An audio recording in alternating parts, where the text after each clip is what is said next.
குழுவில் உள்ள அனைவருக்கும் வணக்கம். என்னோடய பேர் ரேவதி. என்னோடய கணவர் பெயர் தேவராஜன். நாங்கள் கோயம்புத்தூர்லேருந்து பேசுகிறோம். எங்களுக்கு பார்த்திங்கன்னா 2016 மேரேஜ் ஆச்சு. அப்போ நான் ஒரு 6 மந்த்து கழித்து தான் கன்சீவ் ஆனேன். அப்போ பார்த்திங்கன்னா எல்லாரையும் போல் நாங்களும் ஹாஸ்பிட்டல் போனோம். ஹாஸ்பிட்டல் போயிட்டு பார்த்திங்கன்னா கன்ஃபார்ம் பண்ணோம். அப்போ அதே போல் போயிட்டு என்னென்ன டெஸ்ட் எடுக்கணுமோ எல்லா டெஸ்ட்டும் எடுத்தாங்க.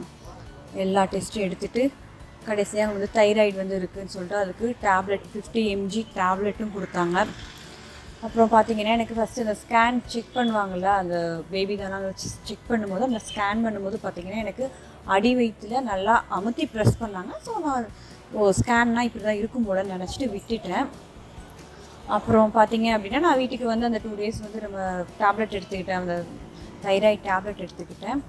அப்புறம் திரும்பவும் நாங்கள் மறுபடியும் நான் வீட்டுக்கு 2 days கழிச்சு எனக்கு பெயின் ஸ்டார்ட் ஆச்சு, ப்ளீடிங் ஆச்சு.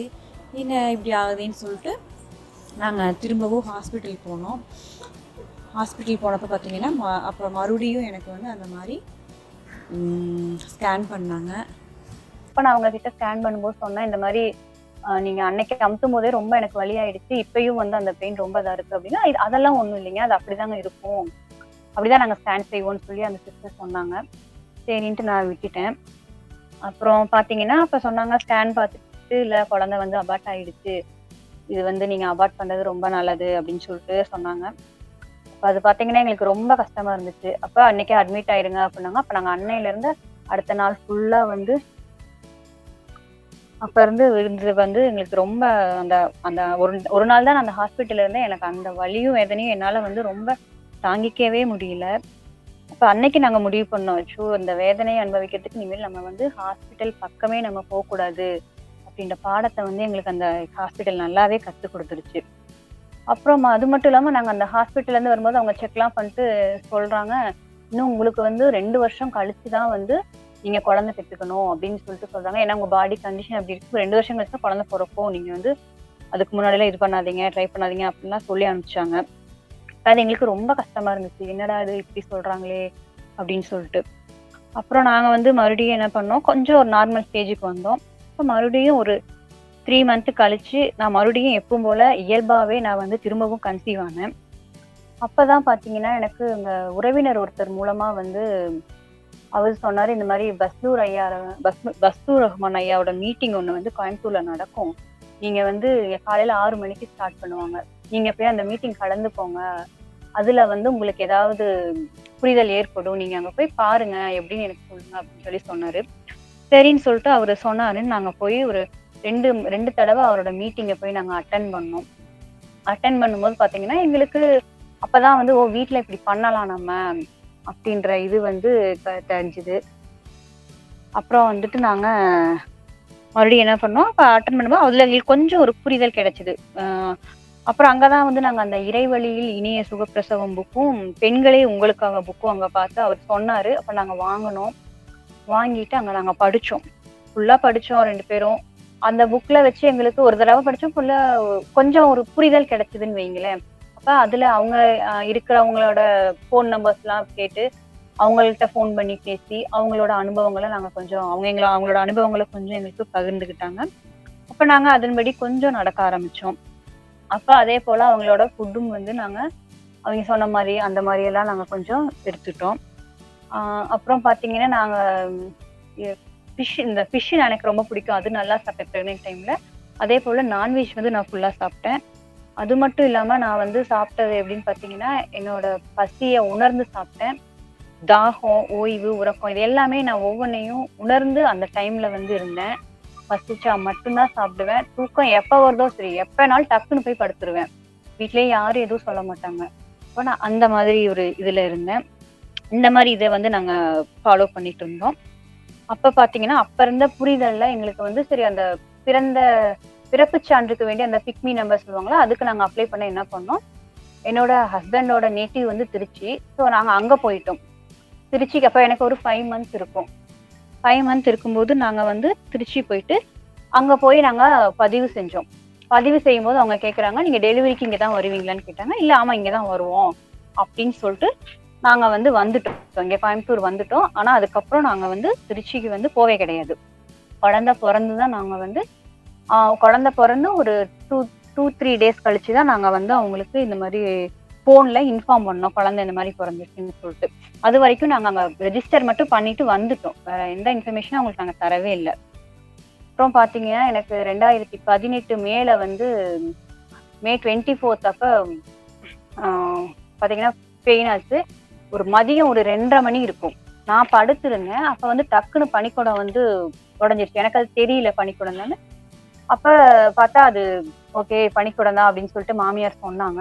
அப்ப வந்து நான் என்ன பண்ணிட்டேன், சரி ஓகே அப்ப குழந்தை பொறக்க போகும் போல அப்படின்னு சொல்லிட்டு, நான் வந்து 2:30 மணிக்கு ஸ்டார்ட் ஆச்சு. நான் குளிச்சுட்டு நார்மல் ஆயிட்டேன். பனிக்குடம் உடைஞ்சிருச்சு.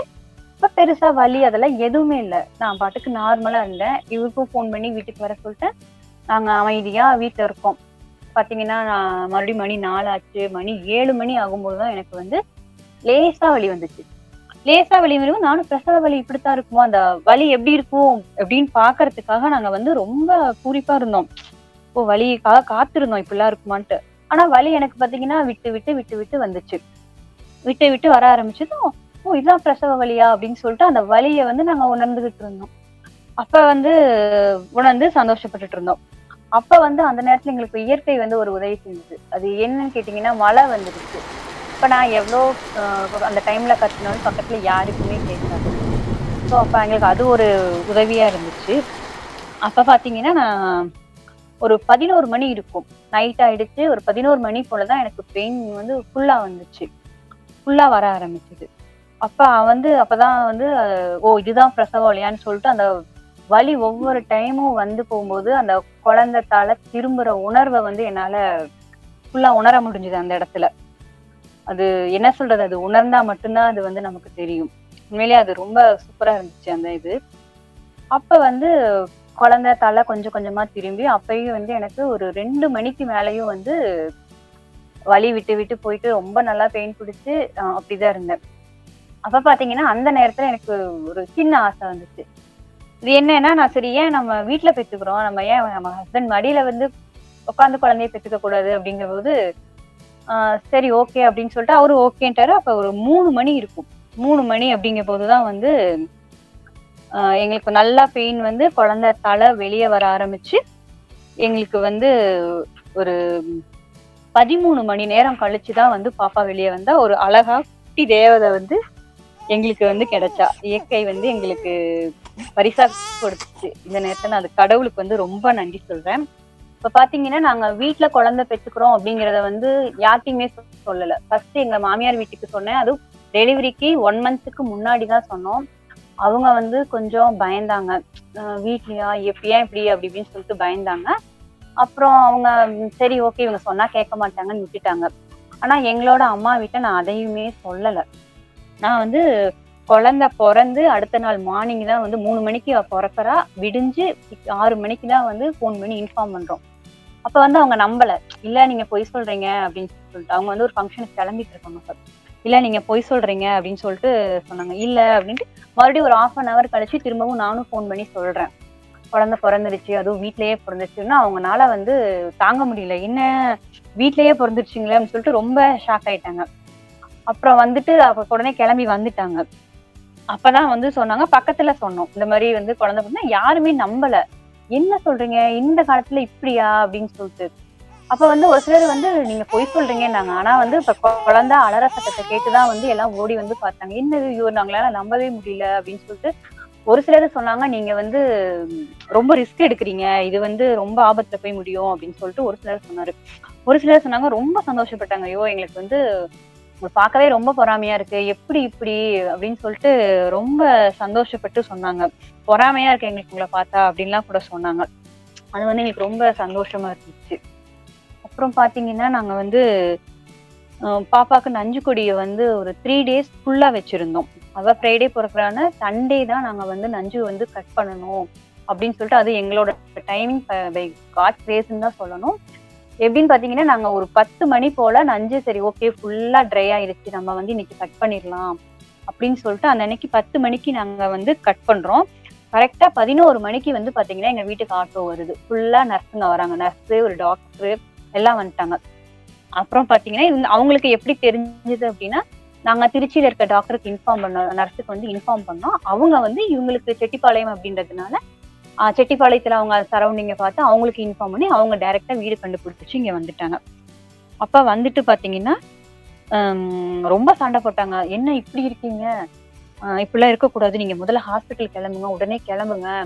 அப்படின்னு சொல்லிட்டு எங்ககிட்ட ரொம்ப வாக்குவாதம் பண்ணாங்க. ரத்தம் கம்மியா இருக்கு. நீங்க வந்து ஆஃப்டர் டெலிவரிக்கு அப்புறம் எடுக்கக்கூடிய டெஸ்ட் எல்லாம் எடுக்கணும். அப்படின்னு சொல்லிட்டு ரொம்ப ஃபைட் பண்ணாங்க. அப்ப என் ஹஸ்பண்ட் சொல்லிட்டாரு, "நல்லா இருக்கும்போது நாங்க எதுக்கு டெஸ்ட் எடுக்கணும்? நாங்க எதுக்கு ஹாஸ்பிட்டல் வரணும்? எங்களால வர முடியாதுன்னு" சொல்லிட்டு அவர் மறுத்துட்டாரு. அப்ப ஃபர்ஸ்ட் உள்ள வந்ததுமே அவர் வந்து எங்கள காட்டவே இல்ல. குழந்தைய தாய நாங்க பார்க்கணும்னு சொல்லும்போது இவரு அலோ பண்ணவே இல்ல. ஒரு 1/2 மணி நேர போராட்டத்துக்கு அப்புறம் தான் இவரு வந்து எங்கள வந்து பார்க்கவே விட்டாரு. அப்ப பார்த்ததுக்கு அப்புறம் தான் வந்துட்டு அவங்க சொன்னாங்க, "ரத்தம் கம்மியா இருக்கு. நீங்க ஸ்கேன் பண்ணணும். அது பண்ணு, இது பண்ணணும்." இவரு எதுக்குமே ஒத்துக்கல. நாங்க வந்து, "இல்ல நல்லா இருக்கோம் 2 பேரும். அப்புறம் எதுக்கு நாங்க வரணும்? அது வந்து எங்களுக்கு முடியாது." அப்படின்னு சொல்லிட்டு நாங்க வந்து தவிர்த்துட்டோம். அப்புறம் அவங்க முடிஞ்ச அளவு சண்டை போட்டு பார்த்துட்டு அவங்க கிளம்பிட்டாங்க. ஆனாலும் டெய்லியும் இவருக்கு ஃபோன் பண்ணி, "நீங்க ஹாஸ்பிட்டல் வாங்க, நீங்க ஹாஸ்பிட்டல் வாங்கன்னு" தொந்தரவு பண்ண ஆரம்பிச்சுட்டாங்க ஒரு கட்டத்துல. அப்புறம் ஒரு 2, 3 நாள் கழிச்சு பார்த்தீங்கன்னா, மறுபடியும் ஃபோன் பண்ணி, "உங்கள வந்து டாக்டர் வர சொல்றாங்க. நீங்க கண்டிப்பா வந்து தான் ஆகணும். நீங்க வரலைன்னா நாங்க வந்து உங்க மேல கம்ப்ளைண்ட் பண்ணுவோம். நீங்க வாங்க." அப்படின்னு சொல்லிட்டு சொல்லவும், அப்ப இவருக்கு கோவம் வந்துட்டு, நீங்க என்ன கம்ப்ளைண்ட் பண்றது? நான் வந்து உங்க டாக்டர்ட்ட சொல்ல இருங்கன்னு சொல்லிட்டு, சரின்னு நாங்க போனோம். எல்லாருமே போனோம். பாப்பாவ எடுத்துட்டு நானும் இவரும் போனோம். போம்போது பார்த்தீங்கன்னா, ம் அப்ப வந்து நாங்க அங்க போய் பார்த்தா, அந்த டாக்டர் வந்து 8 மந்த் கன்சீவா இருந்தாங்க. அப்ப அவங்க வந்து எங்கள பார்த்துட்டு ரொம்ப சந்தோஷப்பட்டாங்க. "பரவால்ல, வீட்ல பெத்துருக்கீங்க" அப்படின்னு சொல்லிட்டு. அப்ப அவங்க ரொம்ப சந்தோஷப்பட்டுட்டு, "நல்லா நல்லா இருக்கு பாப்பா, இதா இருக்கு" அப்படின்னு சொல்லிட்டு, அ அவங்க வந்து நாங்க இந்த மாரி சொன்னோம். "இவங்க மாரி ரொம்ப சிஸ்டர்ஸ் வந்து ரொம்ப இது பண்றாங்க. எங்களுக்கு அது ரொம்ப மன உளைச்சல ஏற்படுத்துது" அப்படின்னு சொல்லவும், அப்புறம் அவங்க வந்து டாக்டர் வந்து அந்த செவிலியர்கள வந்து கொஞ்சம் வார்ன் பண்ணாங்க. இப்படிலாம் பண்ணக்கூடாது அப்படின்னு சொல்லிட்டு. அப்ப அதே சமயம் எங்களுக்கும் அறிவுரை சொன்னாங்க. "நீங்க வந்து இப்படி பண்றது ரிஸ்க் அப்படின்றதுனால தான் அவங்க சொல்றாங்க. அதனால நீங்க வந்து இனிமேல் வந்து இந்த மாதிரி இத பண்ணாம பார்த்துக்கோங்க" அப்படின்னு சொன்னாங்க. அப்புறம் பார்த்தீங்க அப்படின்னா, குழந்தைக்கு வந்து கண்ணு மஞ்சளா இருந்தது. பாப்பாக்கு வந்து பொறந்தோனே நல்லா மஞ்சள் கலர்ல இருந்துச்சு. அப்ப அந்த டாக்டர் சொன்னாரு, "நீங்க வந்து டெய்லி காலையில ஒரு 10 நாளைக்கு இளம் வெயில்ல வந்து குழந்தைய காட்டுங்க. சரியாயிடும். இதுக்காகலாம் எதுவும் பண்ண வேண்டாம்." அப்படின்னு சொல்லிட்டாங்க. அவங்க நல்ல வேளை வேக்சின பத்தி அதெல்லாம் எதுவுமே கேட்கல. நாங்களும் வந்து கிளம்பி வந்துட்டோம். காட் பிளெஸ் யூன்னு சொல்லிட்டு அவங்க எங்கள வாழ்த்தி அனுப்பிச்சுட்டாங்க. அப்ப பார்த்தீங்கன்னா, எங்களுக்கு வந்து அது ரொம்ப சந்தோஷமா இருந்துச்சு. அப்ப அதுவரைக்கும் வந்து எங்களுக்கு இந்த குழுவ பத்தியோ அதெல்லாம் எதுவுமே தெரியாது. அப்ப அதே போல தான் பார்த்தீங்கன்னா, எங்களுக்கு அப்ப ஒரு 3 இயர்ஸ் கழிச்சு எனக்கு 2ண்ட் பேபி ஃபார்ம் ஆனாங்க. அதே போல நான் மறுபடியும் கன்சீவ் ஆனேன். அப்ப என்ன பண்ணோம், ஒரு 6 மந்த் கழிச்சு தான் நாங்க வந்து ஒரு ஹாஸ்பிட்டல் போனோம். அப்ப அது என்ன அந்த பிக் மீ நம்பருக்கு வேண்டி தான் போனோம். அப்ப போகும்போது வழக்கம் போல நாங்க ஆக்சுவலி ஃபர்ஸ்ட் பாப்பாலயே நாங்க அந்த ஹாஸ்பிட்டல்ல ரொம்ப பிரபலமாயிட்டோம். ஏன்னா வந்து வீட்ல பெத்துட்டாங்க. அவங்களுக்கெல்லாம் எங்க மேல ரொம்ப கோவம். இப்ப நாங்க ஹாஸ்பிட்டலுக்கு போனதுமே அதுங்க வந்து எங்கள பார்த்தாங்க. ஓகே, இந்த டைம் இந்த மாரி ஏதோ பண்ண போறாங்க அப்படின்னு நெனச்சுட்டு பார்த்துட்டு சொல்லும்போது ரொம்ப சண்டை போட்டாங்க. "நீங்க அப்பவே அப்படி பண்ணீங்கல்ல" அப்படின்னு சொல்லிட்டு. சண்டை போட்டாங்க. நாங்களும் சண்டை போட்டு திரும்ப வீட்டுக்கு வந்துட்டோம். அதுக்கப்புறம் நாங்க வந்து ஒரு 1 மந்த் நாங்க ஹாஸ்பிட்டல் பக்கமே போல. அவங்க வந்து என்ன தேடி வர ஆரம்பிச்சுட்டாங்க. நர்ஸ் வந்து வீட்டுக்கு வருவாங்க. வீட்டுக்கு வந்து உங்களுக்கு வந்து நாங்க வந்து பிபி செக் பண்ணோம், ஹச்பி செக் பண்ணோம், அது இதுன்னு சொல்லிட்டு வருவாங்க. ஆனா நான் ஃபர்ஸ்ட் பாப்பாக்கு இன்ன வரைக்குமே நாங்க எந்த ஒரு வேக்சினோ, ஊசி எதுவுமே நாங்க வந்து அவளுக்கு போட்டது கிடையாது. அப்புறம் நானுமே அப்ப டெலிவரி டைம்லயும் சரி, பிரெக்னன்ட் டைம்லயும் சரி, இப்ப வரைக்குமே நாங்களும் வந்து எந்த ஒரு ஊசியோ, மருந்து, மாத்திரை எதுவுமே இல்லாம தான் இருக்கோம். அப்ப வந்து அந்த அன்னைக்கு பாத்தீங்கன்னா, அது செக் பண்ணோம். அந்த நர்ஸ் வீட்டுக்கு வந்துகிட்டே இருப்பாங்க. நாங்க வந்து பண்ணலாங்க, வரேங்கன்னு சொல்லிட்டு நான் அனுப்பிச்சுக்கிட்டே இருந்தேன். இப்போ ஒரு 2 வாரம் அப்படி போச்சு. அடுத்து பாத்தீங்கன்னா, ஒரு நாள் வந்து நாங்க எல்லாம் வீட்ல இருக்கோம். இவ டாக்டரு, ஒரு 3 நர்ஸு, அவங்களோட டிரைவரு எல்லாரும் என்ன பண்ணிட்டாங்க, அவங்க பாட்டு கேட் ஓப்பன் பண்ணி வீட்டுக்குள்ளேயே வந்துட்டாங்க. வீட்டுக்குள்ளேயே வந்து என்னடா இப்ப நீங்க வாங்க. நீங்க என்ன எது சொன்னாலும் வந்து ஒத்துக்க மாட்டேங்கிறீங்க.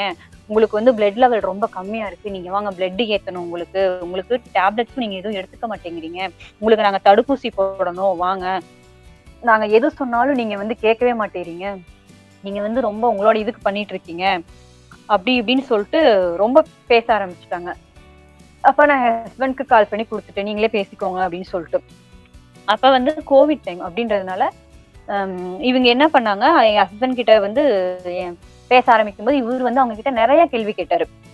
நீங்க வந்து வீட்டுக்குள்ள வரும்போது ஹேண்ட் வாஷ் கை கால்லாம் கழுவிட்டு வந்தீங்க. நாங்க எப்பயுமே வெளியில போயிட்டு வரும்போது வீட்டுக்குள்ள வரும்போது கை கால் கழுவிட்டு வருவோம். நீங்க வீட்டுக்குள்ள வரும்போது கை கால் கழுவிட்டு வந்தீங்களா? இல்ல. அதே போல நீங்க டியூட்டில இருந்து ஹாஸ்பிட்டல்ல இருந்து நேரா வீட்டுக்கு வரீங்க. அது இத்தனை பேர் வரீங்க. வீட்ல வந்து வயசானவங்க இருக்காங்க, குழந்தை இருக்கா, பிரெக்னன்ட் லேடி இருக்காங்க. இத்தனை பேத்தையும் வந்து உங்களுக்கு வந்து இந்த கோவிட் வந்து அஃபெக்ட் பண்ணாதா? அப்படி அஃபெக்ட் பண்ணும்போது யார் பொறுப்பெடுத்துக்குவா சொல்லுங்கன்னு கேட்டாரு. அதுக்கும் அவங்க எந்த ஆன்சரும் பண்ணல. அப்ப உங்ககிட்ட லாஸ்ட் 24 ஹவர்ஸ்க்கான கோவிட் டெஸ்ட் சர்டிபிகேட் இருந்தா குடுங்க அப்படின்னு கேட்டாரு. இது எத்தனை கொஸ்டின் கேட்டு அவங்க ஒருத்தர் கூட வாயே திறக்கல. அமைதியா இருந்தாங்க. இப்ப சொன்னாங்க, நாங்க உங்களோட நல்லதுக்கு தானே வந்திருக்கோம். உங்களுக்கு நல்லது பண்ண தானே வந்திருக்கோம். நீங்க எங்களையே இப்படி கேள்வி கேட்கீங்க அப்படின்னு சொல்லிட்டு அவங்க கேட்டாங்க. நீங்க எங்களை இப்படி கேள்வி கேட்கறதுனால நாங்க வந்து உங்களை கம்ப்ளைண்ட் பண்றோம். Press, police station, collector office வாங்க, எல்லாத்துலயும் உங்களை வந்து நாங்க கம்ப்ளைண்ட் பண்றோம் அப்படின்னு சொல்லிட்டு எங்களை மிரட்டினாங்க. இப்ப மிரட்டும் போது இவர் என்ன பண்ணாரு, நீங்க முதல்ல போன் வந்து ஸ்பீக்கர்ல போடு அப்படின்னாரு. என்ன சரி நான் போனை வாங்கி ஸ்பீக்கர்ல போட்டேன். அப்ப சொல்லிட்டாரு, முதல்ல வீட்டை விட்டு எல்லாரும் வெளியில போங்க அப்படின்னு சொல்லி நல்லா கத்தி சொல்லிட்டாரு. அப்ப அது வந்து அவங்களுக்கு ரொம்ப இதா போச்சு. என்னது இப்படி ஒரு பிச்சைக்காரங்களை விரட்டுற மாதிரி விரட்டுறீங்கன்னு சொல்லிட்டு அந்த டாக்டர் வந்து என்கிட்ட கேட்டுச்சு. ஏன்னா ஒரு பிச்சைக்காரங்களை விரட்டுற மாதிரி ஹஸ்பண்ட் வந்து விரட்டுறாரு அப்படின்னு சொல்லிட்டு அத சொல்லிட்டு அந்த அவங்க பாட்டுக்கு வந்து வேற எதுவுமே பேச முடியாம அவங்க பாட்டுக்கு வந்து கிளம்பி போயிட்டாங்க. கிளம்பி போனதுக்கு அப்புறம் ஒரு 2 நாள் கழிச்சு அந்த நர்ஸ் மட்டும் வந்தாங்க வீட்டுக்கு. அவங்க பாட்டுக்கு வந்து வெளியே நின்னுட்டாங்க. வெளியே வந்துட்டாங்க, வீட்டுக்குள்ள வரல. என்ன கூப்பிட்டாங்க, கொஞ்சம் பொலைட்டா பேசினாங்க. அப்ப பேசும்போது அவங்க சொன்னாங்க, நீங்க ஏங்க அன்னைக்கு அப்படி பேசுனீங்க அப்படின்னு சொல்லிட்டு கேட்டாங்க. அப்ப நாங்க கேட்டோம், ஏங்க இப்ப இந்த மாதிரி உங்க வீட்டுக்குள்ள யாருமே தெரியாத ஒரு தேர்ட் பர்சன் வீட்டுக்குள்ள வந்து உங்க ரூம் வரைக்கும் வரும்போது அது உங்களுக்கு எப்படி இருக்கும்? நீங்க ஃபர்ஸ்ட் பர்மிஷன் கேட்டு வீட்டுக்குள்ள வந்தீங்களா? அப்படி இப்படிலாம் கேட்கும்போது, இல்லைங்க நாங்க பண்ணினது தப்பு தான், நாங்க அப்படி வீட்டுக்குள்ள வந்திருக்க கூடாது அப்படின்னு சொல்லிட்டு அந்த நர்ஸ் வந்து அதுக்கு மன்னிப்புலாம் கேட்டாங்க. அப்ப சரின்னு சொல்லிட்டு நீங்க வாங்க, நீங்க வந்து ஹெச்பி டெஸ்ட் பண்ணோம் அப்படி இப்படின்னு மறுபடியும் அந்த சிஸ்டர் வந்து அதையவே ஆரம்பிச்சாங்க. அப்ப நாங்க இல்லைங்க, எங்களுக்கு வந்து நாங்க இந்த மாதிரி இருக்கோம், எங்களால வந்து இப்படிலாம் வர முடியாது அப்படின்னு சொல்லிட்டு சொல்லவும், அவங்க என்ன பண்ணாங்க, போகும்போது நான் அந்த சிஸ்டர் வந்து எங்க வீட்டுக்கு வந்துட்டு போனதுக்கு அடையாளமா எங்க வீட்டை வந்து ஒரு போட்டோ எடுத்தாங்க. அதுக்கும் இவர் சொன்னாரு, எங்க வீட்டுல ஏதாவது திருட்டு போச்சுன்னா நான் உங்களை தான் சொல்லுவேன் அப்படின்னு சொல்லிட்டு அதுக்கும் இவர் சண்டை போட்டாரு. அப்ப சண்டை போட்டோன்னா அந்த அம்மா என்ன பேசுறதுனே தெரியாம அவங்க பாட்டுக்கு கிளம்பி போயிட்டாங்க. அந்த நர்ஸ் வந்து அப்ப போனதுதான். அதுக்கப்புறம் எனக்கு குழந்தை பிறந்திருக்குன்னு தெரிஞ்சு அதுக்கப்புறம் டைரக்டா குழந்தைய பார்க்க வந்தாங்க. அது வரைக்கும் எனக்கு வந்து அவங்க வீட்டு பக்கமே வர கிடையாது. அப்புறம் பாத்தீங்கன்னா அப்புறம் மறுபடியும் நாங்க என்ன பண்ணோம், 8th மந்த் இருக்கையில ஹாஸ்பிட்டலுக்கு போனோம். ஹாஸ்பிட்டலுக்கு எதுக்குன்னா அந்த பிக்மி நம்பர் வேணும் அப்படின்னு சொல்லிட்டு அதுக்கு வாங்க போனோம். அப்ப இருந்த புரிதல்ல நாங்க வந்து அந்த இதுக்கு பிறப்பு சான்றிதழுக்கு வேண்டி வேணுமேன்னு சொல்லிட்டு நாங்க போனோம். போகும்போது பாத்தீங்கன்னா அப்ப அந்த டாக்டர் எங்களை பார்த்துட்டு, இல்ல தர முடியாது, நீங்க என்ன வந்து நாளைக்கு வாங்க. எங்களுக்கு ரொம்ப இழுத்தடிச்சாங்க. போனது நாங்க 2 தடவை தான், இருந்தாலும் தரமாட்டேன்னு. ஏன்னா பெரிய பாப்பாக்கு நாங்க அப்படி பண்ணுனதுனால இதுக்கும் அப்படி பண்ணிடுவாங்களோ அப்படின்னு சொல்லிட்டு அவங்க எங்களை ரொம்ப இழுத்தடிச்சாங்க. அப்ப இவர் வந்து உடனே என்ன பண்ணாரு, சரி ஓகே நீங்க இன்னைக்கு தரல அப்படின்னா நான் சிஎம் செல்க்கு வந்து போன் பண்ணி கம்ப்ளைண்ட் பண்ணிடுவேன் அப்படின்னு சொல்லிட்டு சிஎம் செல்க்கு போன் பண்ணி நான் வந்து கம்ப்ளைண்ட் பண்ண போறேன். நீங்க வந்து என்ன பண்ணணுமோ பண்ணிக்கோங்க அப்படின்னு சொல்லிட்டு சொன்னாரு. அப்ப உடனே அந்த டாக்டர் வந்து சரி ஓகே அப்படின்னு சொல்லிட்டு அவங்களோட உயர் அதிகாரிக்கு போன் பண்ணி பேச இருந்தாங்க. போன்ல பேசிட்டு என்ன சொன்னாங்க, நீங்க மறுபடியும் நாளைக்கே வாங்க, நாளைக்கு வாங்க, கண்டிப்பா நாங்க கொடுத்துட்றோம் அப்படின்னு சொல்லிட்டு அவங்க வந்து எங்களுக்கு சொன்னாங்க. இப்ப சொல்லும்போது இவரு அதெல்லாம் முடியாது, எனக்கு இன்னைக்கே வந்தாகணும் அப்படின்னு சொல்லி அவங்க கூட நாங்க சண்டை போட்டுட்டு இருக்கையில அப்ப அந்த செவிலியர் வந்து எங்க ஏரியா அந்த செவிலியர் வந்து இவருக்கு போன் பண்ணாங்க. போன் பண்ணி, சார் எங்க சார் இருக்கீங்கும் போது, நாங்க இந்த மாதிரி ஹாஸ்பிட்டல்ல தான் இருக்கோம், நாங்க வந்து இந்த மாதிரி கேட்கும்போது இவங்க நாளைக்கு வாங்கன்னு சொல்லி எங்க கிட்ட சொல்றாங்க, எனக்கு இன்னைக்கே நம்பர் வேணும், இல்லைன்னா நான் வந்து சிஎம் செல்க்கு கால் பண்ணி கம்ப்ளைண்ட் பண்ண வேண்டியது இருக்கும், பாத்துக்கோங்க அப்படின்னு சொல்லிட்டு அந்த செவிலியர் கிட்ட இவர் சொல்றாரு. அப்ப அந்த அம்மா வந்து உடனே, சார் நான் சொல்ற இடத்துக்கு நீங்க வாங்க சார் அப்படின்னு சொல்லி எங்களை கூப்பிடுறாங்க. அவங்க எங்க இருந்தாங்கன்னா ஒரு கோவிட் முகாம்ல இருக்காங்க. அப்ப நீங்க வாங்கன்னு சொல்லி கூப்பிட்டாங்க. சரின்னு சொல்லிட்டு அந்த இடத்துக்கு நாங்க போனோம். போயிட்டு ஒரு 10 நிமிஷம் தான், ஒரு 10 நிமிஷம் உட்காருங்க அப்படின்னாங்க. ஒரு 10 நிமிஷம் தான் உட்காந்தா, இந்தாங்க உங்க பிக்மி நம்பர்னு சொல்லிட்டு கையில கொடுத்தாங்க. எனக்கு இந்த வம்பே வேண்டாம், எதுக்காக வந்து நான் எங்க நீங்க பாத்துக்கிறீங்களோ பாத்துக்கோங்க அப்படின்னு சொல்லிட்டு அவங்க வந்து பிக்மி நம்பரை வந்து எங்க கையில கொடுத்துட்டாங்க. ஓகே அப்படின்னு சொல்லிட்டு நாங்க வந்துட்டோம்.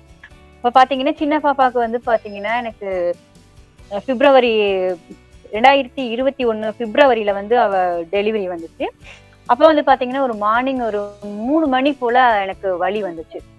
அப்ப எனக்கு தெரிஞ்சுச்சு ஓகே பிரசவ வலிதான் இது அப்படின்னு சொல்லிட்டு. அப்ப நான் உடனே அமைதியா இருந்தோம். வலி கொஞ்சம் கொஞ்சமா வந்துச்சு. பொறுமையா தான் இருந்தோம். வீட்ல நடந்துட்டு அது இதுவும் பண்ணிட்டு அமைதியா இருந்தோம். அப்ப வந்து பாத்தீங்க அப்படின்னா ஒரு 5:30 போல வந்தது பனிக்குடம் உடைஞ்சது. 5:30 போல பனிக்குடம் உடைஞ்சதும் ஆம், அப்பயும் பொறுமையா இருந்தோம். எதுவுமே நாங்க பண்ணல. அப்ப அதே போல குழந்தை அழகா வந்து 6:30 அப்படிங்கலாம் எங்களுக்கு வந்து வெளிய வந்துட்டாங்க. இவங்க வந்து ஒரு 3, 3:30 மணி நேரத்துக்குள்ளேயே வெளியில வந்துட்டாங்க. பெரிய பாப்பாக்கு தான் நாங்க வந்து 13 மணி நேரம் கழிச்சு தான் பெரிய பாப்பா வெளிய வந்தாங்க. இவங்க வந்து 3:30 மணி நேரத்துக்குள்ளேலாம் வெளியில வந்துட்டாங்க. அதே போல இந்த பாப்பாக்கு பாத்தீங்கன்னா, நாங்க நஞ்சு வந்து பெரிய பாப்பாக்கு எனக்கு நஞ்சு 2 மணி நேரம் கழிச்சு தான் வெளிய வந்துச்சு. சின்ன பாப்பாக்கு வந்து எனக்கு நஞ்சு வந்து 1/2 மணி நேரத்துக்குள்ள எல்லாம் வெளிய வந்துடுச்சு. இப்ப நாங்க இந்த பாப்பாக்கு நஞ்சு வந்து ஒரு 24 ஹவர்ஸ் வச்சிருந்தோம். ஒரு நாள் ஃபுல்லா வச்சிருந்தோம். அப்ப அதுக்குள்ளேயே அந்த பாப்பாக்கு ட்ரை ஆனதுனால, நாங்க வந்து கட் பண்ணி எடுத்துட்டோம். காஞ்சிருச்சு கட் பண்ணி எடுத்துட்டோம். அப்புறம் பார்த்தீங்க அப்டின்னா, எங்களோட அனுபவத்த பொறுத்தவரைக்கும், நமக்கு வந்து இயற்கையை விரும்பினா மட்டும் தான், அது வந்து நம்மளுக்கு பல மடங்கு வந்து கொடுக்க எப்பவுமே அந்த இயற்கை வந்து நமக்கு தயாரா இருக்கு. நம்ப தான் வந்து அத உணர்ந்து, இயல்பா புரிஞ்சுட்டு, விருப்பத்தோட அமைதியா, பயம் இல்லாம முக்கியமா பயம் இருக்கக்கூடாது. தைரியமா நம்ம வந்து இருக்கணும். அப்ப உடம்பு வந்து என்னைக்குமே தவறு செய்யாது. அப்டின்றத நம்ம ஃபர்ஸ்ட் புரிஞ்சுக்கணும். அதுதான் மிகப்பெரிய புரிதல். நம்ம உடம்பு வந்து எப்பயுமே தவறு செய்யாது. நம்ம இயற்கைட்ட வந்து சரணடைய விட்டுறணும். அதுதான் மெயினு. அதுதான் நாங்க பண்ணுனதே வந்து எல்லாம் நீங்க பாத்தீங்கன்னா, நாங்க எதுவுமே பண்ண கிடையாது. அந்த பெரிய பாப்பாக்குலாம் பாத்தீங்கன்னா, கார் டெஸ்ட் கூட நான் எடுக்க கிடையாது. ஒரு ஸ்கேனோ எதுவுமே நாங்க பண்ண கிடையாது. எப்பயும் போல இருந்தோம். போல குழந்தையும் எங்களுக்கு எப்பயும் போல நல்லபடியா வந்து பிறந்தாங்க.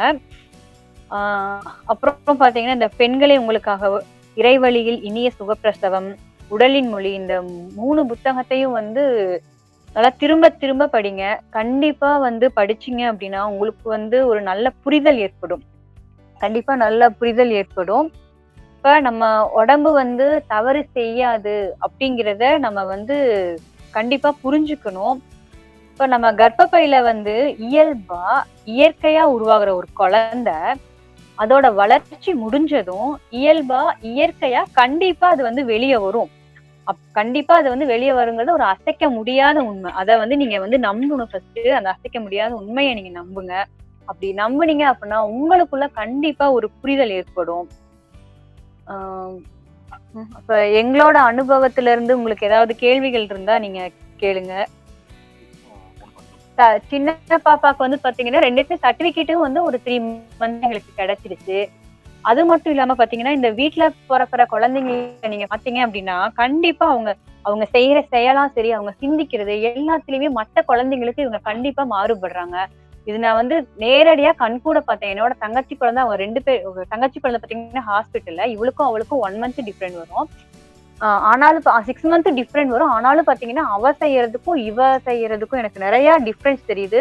அப்ப நான் தெரிஞ்சுக்கிட்டோம் நம்ம வீட்ல பொறந்தது அப்டின்னா, அந்த குழந்தைங்க வந்து வித்தியாசமா இருக்காங்க. எல்லா குழந்தைகளோட கம்பேர் பண்ணும்போது அவங்க வந்து தனியா தெரியிறாங்க அப்படின்றதே எனக்கு அது ரொம்ப சந்தோஷமா இருந்துச்சு அந்த இடத்துல.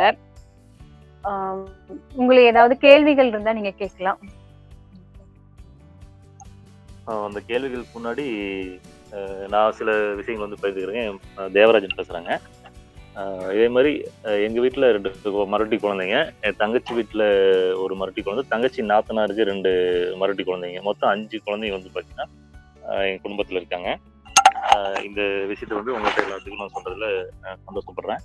என்னோட தங்கச்சிக்கு ஏற்பட்ட அனுபவம் பார்த்தீங்கன்னா, இன்னும் டிஃப்ரெண்ட்டா இருந்துச்சுங்க. தங்கச்சிக்கு வந்து பார்த்தீங்கன்னா, பெரிய பாப்பாவோட ஒரு 6 மந்த்ஸ் வந்து பார்த்தீங்கன்னா சின்னவ. தங்கச்சிக்கு வந்து பார்த்தீங்கன்னா, முதல் குழந்தை வந்து சிசேரியன்ங்க. ஜிஹெச்ல தான் ஆச்சு, நாமக்கல்ல. 2வது குழந்தை வந்து பார்த்தீங்கன்னா, எங்க குடும்பத்தில அப்போ வந்து 2 மரட்டி குழந்தைங்க வந்து வீட்ல பொறந்தனால வந்து பார்த்தீங்கன்னா, அவங்களுக்கும் இயல்பா, இயற்கையா வந்து அத உணர்ந்து பெத்துக்கணும் அப்படின்ட்டு ஒரு ஆசையில, நல்லா புரிதல் இருந்தாங்க. மருத்துவமனைக்கு போக மாட்டேன்னு வந்து ரொம்ப தீவிரமா இருந்தாங்க. நல்லா புரிஞ்சுட்டு. அவங்களுக்கு வந்து ஏற்பட்ட அனுபவம் பார்த்தீங்கன்னா, பனிக்குடம் உடைஞ்சு 4 நாளுங்க. கிட்டத்தட்ட வந்து பார்த்தீங்கன்னா, 108 மணி நேரம் கழிச்சு அதுக்கப்புறம் தான் வந்து பார்த்தீங்கன்னா, பாப்பா பொறந்தா. ஆ அந்த குழந்தை வந்து பார்த்தீங்கன்னா, 3வது பேபிங்க. மறுபடி குழந்தை. ஆ இப்போ இருக்கிற எங்க ஃபேமிலில இருக்க எல்லா குழந்தையோட அவ வந்து பார்த்தீங்கன்னா, நல்லா ஆக்டிவா இருப்பாங்க. அவங்க பேசுறது, மத்த ஆக்டிவிட்டீஸு இது எல்லாமே வந்து பார்த்தீங்கன்னா, ஆ ரொம்ப சூப்பரா இருக்கும். எக்ஸ்ட்ரார்டினரியா இருக்கும்னு வச்சுக்கங்களேன். கிட்டத்தட்ட வந்து பார்த்தீங்கன்னா, நம்ம பெரியவங்க பேசுறதுக்கு ஈடு கொடுத்து பார்த்தீங்கன்னா, அந்த அளவுக்கு பேசுவாங்க அவங்க. அதே மாரி சின்ன வயசுலேருந்தே நோட் பண்ணும்போது பார்த்தீங்கன்னா, அவங்களோட ஆக்டிவ்னஸ் வந்து பார்த்தீங்கன்னா, ரொம்ப அற்புதமா இருந்துச்சு. அது அப்ப இருந்தே வந்து அ அவங்கள பார்க்க நமக்கு வந்து பார்த்தீங்கன்னா, அது நல்லா உணர முடிஞ்சுது. அதனால இயல்பையும் அ உணர்ந்து இயற்கையா வந்து பார்த்தீங்கன்னா, நம்ம ஒரு தேடல்ல இருந்தோம்னா, கண்டிப்பா வந்து பார்த்தீங்கன்னா, எல்லாருக்குமே அந்த வாய்ப்பு இருக்குது அப்படிங்கிறது எங்களோட அசைக்க முடியாத நம்பிக்கை. நாங்க உணர்ந்தது அதுதான். நம்மளோட தேடல் வந்து எந்த அளவுக்கு இருக்கோ, அந்த அளவுக்கு வந்து பார்த்தீங்கன்னா, நம்ம புரிதல் மேம்படும். நம்ம புரிதல் மேம்பட வந்து பார்த்தீங்கன்னா, அத நம்ம உணர முடியும். எல்லாமே இறை செயல் அப்படிங்கிறது, அ ரொம்ப அசைக்க முடியாத நம்பிக்கை எல்லாருக்கும் கண்டிப்பா ஏற்படுறதுக்கு நெறைய வாய்ப்புகள் இருக்கு. இது ஒவ்வொரு நிமிஷமும் நீங்க வந்து உணர முடியும்.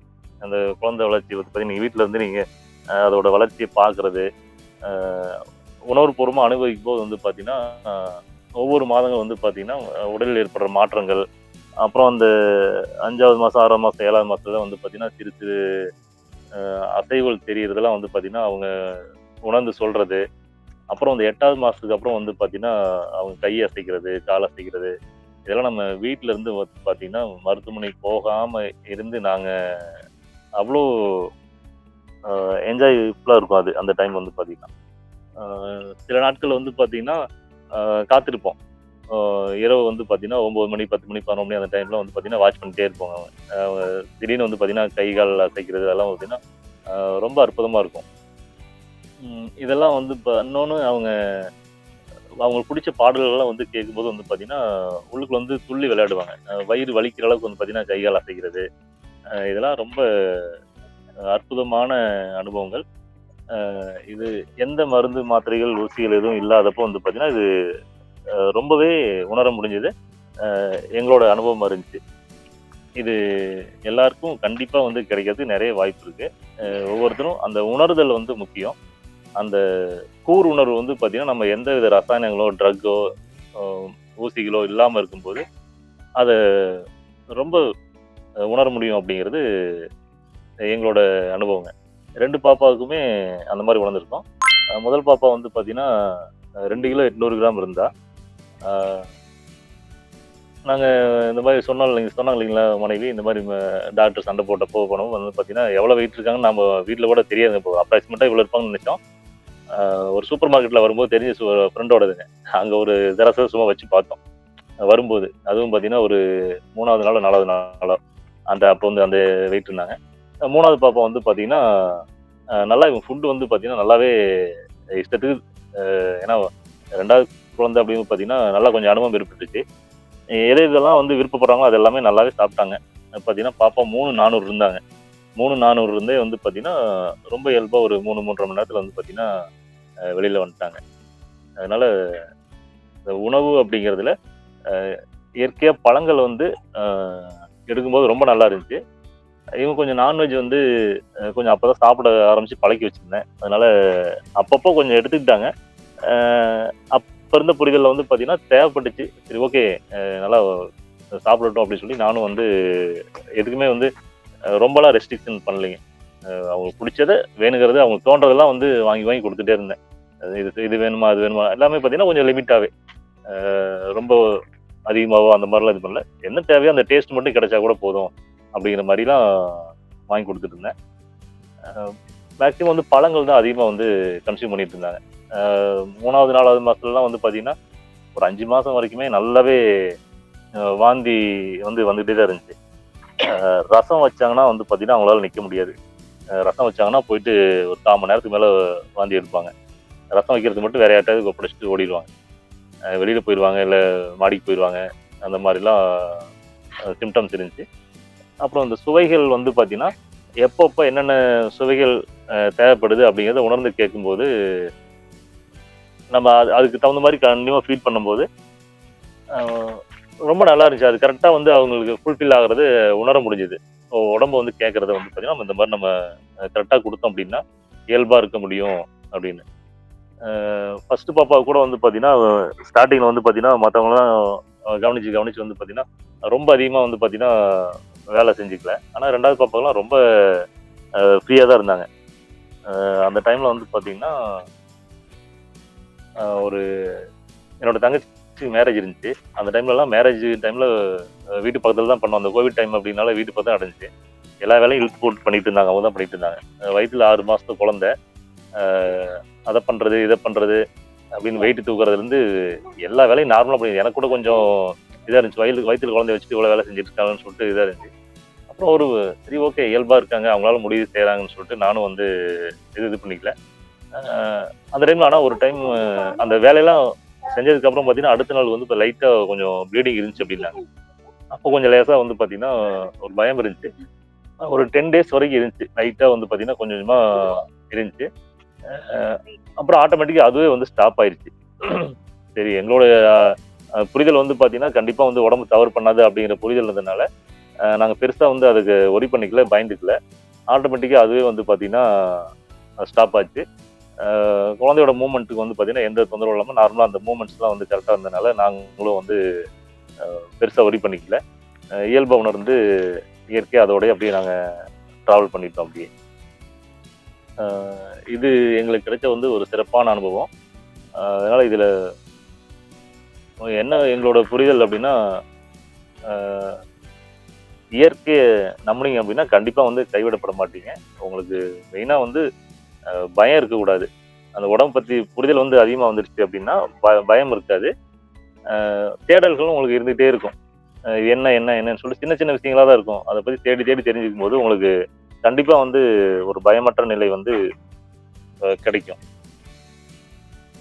இது வந்து எங்களுக்கு ஒரு ஆகச்சிறந்த அனுபவம்னு வச்சுக்கோங்க. இதுவரைக்கும் பாப்பாவுக்கு பெரியவளுக்கு 7 வயசு ஆச்சு இப்போ கிட்டத்தட்ட. இதுவரைக்கும் ஒரு சிங்கிள் டேப்லெட் கூட தேவையில்லாம வாழ்ந்துட்டு இருக்காங்க. 2 பேருமே வளர்ந்துட்டு இருக்காங்க. ஆ ம பார்க்குறவங்க எல்லாருமே வந்து மருத்துவமனை போகாம இருக்காங்க அப்படிங்கிறதே அவங்களுக்கு ஒரு பெரிய ஆச்சரியமா இருக்கும். குடும்பத்திலயும் சரி, நண்பர்கள் வட்டத்திலயும் வந்து சரி, அப்பப்ப கேட்டுக்குவாங்க. எப்படி மேனேஜ் பண்றாங்க அப்படின்னு கேட்பாங்க. சில பேர் வந்து வீட்டுக்கே வந்துருவாங்க. வந்துட்டும் கேட்பாங்க. அவங்களுக்கும் அமைதியா வந்து எடுத்து சொல்லுவோம். சில பேர் வந்து பார்த்தீங்கன்னா, புரிஞ்சுட்டு வந்து ஃபாலோ பண்றாங்க. சில பேர் வந்து பார்த்தீங்கன்னா, அந்த மாரி தைரியமாலாம் இருக்க முடியாது. காய்ச்சல் வந்து 103 போச்சு, 105 போச்சுன்னு சொல்லி பயந்துட்டு ஓடுறவங்களும் இருக்காங்க. அதனால அவங்களுக்கும் புரிதல் கிடைக்கும்னு நான் சொல்லுவோம். பட் யாரையும் நம்ம கம்பல் பண்ண முடியாதுல்ல. அதனால வந்து பார்த்தீங்கன்னா, இந்த மாரி இருக்கு அப்படி சொல்லி மேலோட்டமா சொல்லி அட்வைஸ் பண்ணுவோம். ரொம்ப கம்பல் பண்ண முடியாது இல்லைங்க. சரி ஓகே அவங்களோட புரிதல் அப்படின்னு சொல்லி மறுபடியும் அடிபட்டு வருவாங்க. இந்த மாரி ஆச்சு, அந்த மாரி ஆச்சுன்னு சொல்லுவாங்க. அப்புறம் கொஞ்சம் லைட்டா ஃபாலோ பண்ண ஆரம்பிப்பாங்க. இது தொடர்ந்துட்டே தான் இருக்கு. டே டு டே வந்து பார்த்தீங்கன்னா, நியர்பை தொடர்ந்துட்டே தான் இருக்கு. அ இது எங்களுக்கு வந்து கிடைச்ச ஒரு சிறப்பான அனுபவம் இது. எங்களோட அனுபவத்துல இருந்து நீங்க ஏதாவது கேள்வி கேட்கணும்னு நினைச்சீங்கன்னா, கேட்கலாம். வணக்கங்க. என் பேரு அதித்தி. அ வணக்கம். நான் சென்னையிலேருந்து பேசுறேன். அ கல்யாணம் ஆகி எனக்கு 1 வருஷம் ஆகுது. இப்ப நீங்க சொன்ன உங்களோட இதுலேருந்து ஒரே ஒரு சின்ன ஒரு கேள்வி தான். இப்போ உங்க சொல்லுங்க. மனைவிக்கு வந்து இப்ப அ ஒ பனிக்குடம் உடைஞ்சு முதல் குழந்தைக்கு வந்து பனிக்குடம் உடைஞ்சு 13 மணி நேரம் பொறுத்து தான் வந்து பொறந்திருக்காங்க அவங்க அப்பா. அப்போ இந்த 13 மணி நேரம்ன்றது அப்ப அவங்க சாப்பாடு, தண்ணி எல்லாம் அவங்க ஏதாவது எடுத்தாங்களா? இல்ல அது அது அந்த 13 மணி நேரமும் அவங்க எதுவுமே சாப்பிடாம தான் வந்து இது பண்ணாங்களா? 2வது குழந்தைக்கு 3 மணி நேரம் சொன்னீங்க. 3 மணி நேரம்ன்றது அவ்ளோ பெரிய டைம் இல்ல. அது எப்படி அந்த 13 மணி நேரம் சமாளிச்சீங்க? என்னென்ன நடந்தது? அத இன்னும் கொஞ்சம் விளக்க முடியுங்களா? ஆ அந்த டைம்ல பார்த்தீங்கன்னா, நான் அதிகம் எதுவுமே எடுத்துக்கல. எனக்கு ஒரு சமோசா தான் நான் வந்து கேட்டிருந்தேன். அவரு வாங்கியே தரலன்னு சொல்லிட்டு, ஒரு 4:30 போல எனக்கு அது வாங்கிட்டு வந்து குடுத்தாரு. அது ஒண்ணு சாப்பிட்டேன். அப்புறம் ஒரு 7:00 போல ஒரு ரச சாப்பாடு சாப்பிட்டேன். அப்புறம் பார்த்தீங்கன்னா, அந்த வலி வரும்போதெல்லாம் எனக்கு வந்து அந்த சோம்பு கசாயம்ன்னு சொல்லுவாங்க கேட்டீங்களா? சோம்பு கொஞ்சம், ஓமம் கொஞ்சம் அது 2யும் நல்லா பொடிச்சு, ம் ஆமா. கருப்பட்டியில போட்டு அவங்க மாமியார் வந்து சுட வச்சு குடுப்பாங்க. நமக்கு அந்த டைம்ல கொஞ்சம் சூடா குடிச்சா நமக்கு குழந்தை சீக்கிரம் வெளிய வரும்னு சொல்லுவாங்க. இப்ப எனக்கு அந்த வலி வரும்போதெல்லாம் மாமியார் வந்து அது கொஞ்சம் குடுத்தாங்க. இப்ப அத மட்டும் தான் நான் குடிச்சேன். வேற எதுவுமே எடுத்துக்கலீங்க. வணக்கம் சார். எனக்கு வந்து இப்போ இது கன்ஃபார்ம் ஆகி ஒரு 1 வீக் ஆகுது. 1 வீக்காவே ரொம்ப கஷ்டமா ஒரு வாமிட்டா வந்துட்டே இருக்கு. தண்ணி எதுவுமே குடிக்க முடியல. எந்த சாப்பாடுமே சாப்பிட முடியல. இப்போ நீங்க சொல்லும்போது 5 மந்த் வரை இந்த வாமிட்டிங்லாம் இருக்கும்னு சொல்றப்போ, எனக்கு அது வந்து எதுவுமே பண்ண முடியல. அதான் என்ன சாப்பாடு எடுத்துக்கலாம்? எந்த வேலையும் பார்க்க முடியல. சாப்பாடு எதுவுமே சாப்பிட முடியல. எந்த சாப்பாடு மேல இஷ்டமும் இல்ல. எல்லாமே வெறுப்பா தான் இருக்கு. இந்த எப்படி சிஸ்டர் இது வந்து இந்த ஸ்டேஜ்ல நார்மல் நான் தான். எப்படி கடந்து போவேன்? ஹலோ சிஸ்டர், இது வந்து நார்மல் தான் சிஸ்டர். இப்ப இது வந்து உங்களுக்கு என்ன ஆகுதுன்னா, உடம்பு வந்து சுத்தம் பண்ணிட்டு இருக்கு. உங்களுக்கு பிடித்த உணவுகளை மட்டும் எடுத்துக்கோங்க. பிடிக்கலைன்னா நீங்க அமைதியா இருந்துக்கோங்க. பழங்கள் நிறைய எடுத்துக்கோங்க. அதனால ஒண்ணும் தப்பு இல்ல. இது வந்து நார்மல் தான் சிஸ்டர், எல்லாத்துக்கும் வர மாதிரி தான். இப்ப உங்க உடம்புக்குள்ள இருக்க கழிவு வந்து வெளியேறிட்டு இருக்கு, அவ்வளவுதாங்க. இதன் மூலமா வெளியே நீங்க இத்தனை வருஷம் டேப்லெட் அந்த மாதிரி எல்லாம் எடுத்திருப்பீங்க பாத்தீங்களா? அதெல்லாம் இல்ல வந்து நான் இப்ப சின்ன வயசுல இருந்தே டேப்லெட் எதுவுமே நான் எடுத்தது இல்ல. எனக்கு டேப்லெட் எதுவுமே பிடிக்காது. ஹாஸ்பிட்டலே நான் போனதே பாத்தீங்களா? இல்ல. அதுதான். வேற ஏதாவது கழிவுகள் இருந்தா அது இதன் மூலமா வெளியேறிட்டு இருக்கு. ஆனா எனக்கு சளி, கபம் வந்து ரொம்ப அதிகமா இருக்கு. இப்ப வாமிட் பண்ணும்போது ரொம்ப அதிகமா கபம் வருது. ஆமா, கபம் அதிகமா இருக்குன்னா நீங்க வாழ்வியலே கொஞ்சம் நம்ம சரியா இருந்துக்க மாட்டோம். பசி, தாகம், ஓய்வு, உறக்கம் வந்து பாத்தீங்கன்னா சரியான முறையில் இருந்துக்காது. நீங்க பசி உணவு உறக்கம் சாப்பிடாம வந்து பாத்தீங்கன்னா அவசரமா சாப்பிடுறதோ இல்ல தாமதமா சாப்பிட்டு செரிமானம் ஆகாம இருக்குதோ, அந்த மாதிரி கபம் கட்டுறது அந்த மாதிரி தொந்தரவு இருக்கும்போது புதுசா ஒரு உயிர் உருவாயிருக்கு இல்லைங்களா? அது வந்து பாத்தீங்கன்னா இப்ப நார்மலா நம்ம ஒரு சேர்ல உட்காந்தாவே நம்ம ஊதிட்டு தொடச்சிட்டு உட்காரோம் இல்லைங்களா? ஆமா. நம்மளே அந்த மாதிரி பண்றோம். ஒரு புது உயிர் வந்து பாத்தீங்கன்னா உங்களோட உடம்புல வந்து உருவாகும் போது அது எந்த அளவுக்கு வந்து பாத்தீங்கன்னா சுத்தப்படுத்திட்டு அங்க வந்து வளரும் அப்படின்னு நீங்க யோசிச்சுக்கோங்க. ஏன்னா அந்த அளவுக்கு வந்து பாத்தீங்கன்னா உங்களை முதல்ல வந்து சுத்தம் பண்ணிட்டு உங்களை ஃபுல்லா வந்து இருக்கிற நச்சுகள் எல்லாத்தையும் வெளியேறிட்டு நீங்க குழுவுல பேசுங்கம்மா. இதை பத்தி நிறைய பேசியிருப்பாங்க. குழுவுல பேசுங்க. நிறைய அனுபவம் வாய்ந்தவங்க நிறைய பேர் இருக்காங்க. அவங்க எல்லாருமே உங்களை வந்து வழிகாட்டுவாங்க. நீங்க எந்த ஊர்? நீங்க நாங்க திருநெல்வேலி. திருநெல்வேலிங்களா? நீங்க குழுவுல போஸ்ட் பண்ணுங்க. நியர்பை யார் இருக்காங்கன்னு பார்த்துட்டு உங்களுக்கு அவங்க வழிகாட்டுவாங்க. உங்களோட விருப்பத்தை அவங்கள்ட்ட தெரிவிச்சுன்னா அவங்க பகிர்ந்துக்குவாங்க. இந்த மாதிரி மீட்டிங்லயும் கலந்துக்கு வார வாரம் நடந்துட்டு இருக்கு. மீட்டிங்ல கலந்துக்குங்க. இறைவழி இனிய சுகப்பிரசவம், பெண்களை உடலின் மொழி இந்த புத்தகத்தை வந்து அவசியம் படிங்க. டெலகிராம்ல இதை பத்தி நிறைய தகவல்கள் இருக்கு. மரபு யூடியூப் சேனல்லையும் நிறைய அனுபவங்கள் வந்து பகிரப்பட்டிருக்கு. அது எல்லாமே பாருங்க. அதை பார்த்தீங்கன்னாவே உங்களோட 90% சந்தேகங்கள் வந்து தீரும். மேல சந்தேகம் அப்படின்னா நீங்க குழுல போஸ்ட் பண்ணி கேட்டுக்கலாம். சகோதரிகள் நிறைய வந்து பாத்தீங்கன்னா உங்களுக்கு வழிகாட்டுவாங்க. சரிங்க சார், ரொம்ப நன்றி. ஓகே மேம், நன்றிங்க. எல்லாத்துக்கும் வணக்கங்க. என் பேர் சசிகுமார், மனைவி பேர் அங்குலட்சுமி. நாங்கள் ஈரோடு மாவட்டம் மலையப்பாளையத்துலேருந்து பேசுகிறோம்.